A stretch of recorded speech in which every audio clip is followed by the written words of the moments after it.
Shri M K Raghavan M P ടെലിഫോണാണ്. Shri M K Raghavan, ഇപ്പോൾ ഇതിൽ കരയിലെ പരിശോധനയിൽ ഇനി കാര്യമില്ല എന്ന തരത്തിലേക്കാണോ സൈന്യം പറയുന്നത്? അവിടെ ലോറി ഇല്ല എന്നത് അത് സ്ഥിരീകരിച്ചിട്ടുണ്ട് എന്നാണ് നമുക്ക് ലഭിച്ചിരിക്കുന്ന വിവരം. അല്ല, രണ്ട് റഡാർ കൊണ്ടുവന്നതിന് ശേഷം 2 സ്പോട്ടാണ് ഐഡന്റിഫൈ ചെയ്തത്. ആ 2 സ്പോട്ടിലും മണ്ണ് നീക്കിക്കൊണ്ടിരിക്കുന്നവരും അതിനുശേഷം മാത്രമേ എന്തെങ്കിലും പറയാൻ പറ്റൂ. അപ്പൊ ഇപ്പോഴും പരിശോധന നടന്നുകൊണ്ടിരിക്കുകയാണ് എന്നാണ് താങ്കൾക്ക് ലഭിക്കുന്ന വിവരം? അതെ, നടന്നുകൊണ്ടിരിക്കുകയാണ്. അതെ.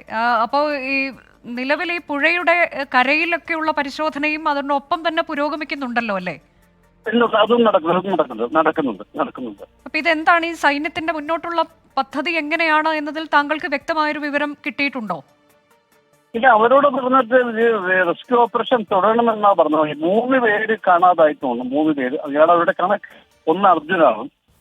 അവരെ കണ്ടെത്താൻ വേണ്ടി കിടപ്രദേശവും പുഴയും എല്ലാം കൃത്യമായി സെർച്ച് ചെയ്യണമെന്നുള്ളതാണ് അവർക്ക് ഗവൺമെന്റിന് കിട്ടിയ നിർദ്ദേശം. ആ നിർദ്ദേശം അനുസരിച്ച് മോണിറ്ററിംഗിന് അവിടുത്തെ ലോക്കൽ MLA ഉണ്ട്, മന്ത്രിയുണ്ട്. അപ്പോൾ അത് നടന്നുകൊണ്ടിരിക്കുകയാണ്. അതെ. അപ്പോൾ ഇതിൽ ഈ സിഗ്നൽ കണ്ടെടുത്ത് ആ ഉള്ള സ്ഥലത്ത് പരിശോധന പൂർത്തിയായി അവിടെ നിന്നൊന്നും കണ്ടെത്താൻ കഴിയുന്നില്ല എന്ന വിവരമാണല്ലോ നമുക്ക് കിട്ടിയിട്ടുള്ളത്. അപ്പോൾ പക്ഷേ അത് അങ്ങനെയല്ല എന്നാണ് താങ്കൾ പറയുന്നത്? അല്ല, അതിപ്പോ അവിടെ നടക്കുന്നത്.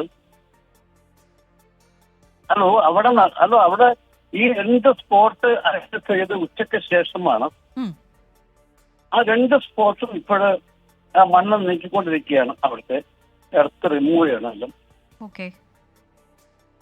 അതിനുശേഷം കൃത്യമായിട്ട് അതിനുശേഷമായിരിക്കും പുഴയിലേക്കുള്ള തിരച്ചിൽ എന്ന തരത്തിലേക്ക് കൂടിയാണോ താങ്കൾക്ക് കിട്ടിയ വിവരം?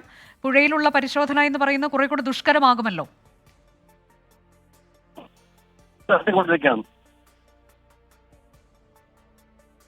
വളരെ നന്ദി ശ്രീ എം കെ രാഘവൻ പ്രതികരിച്ചതിന്.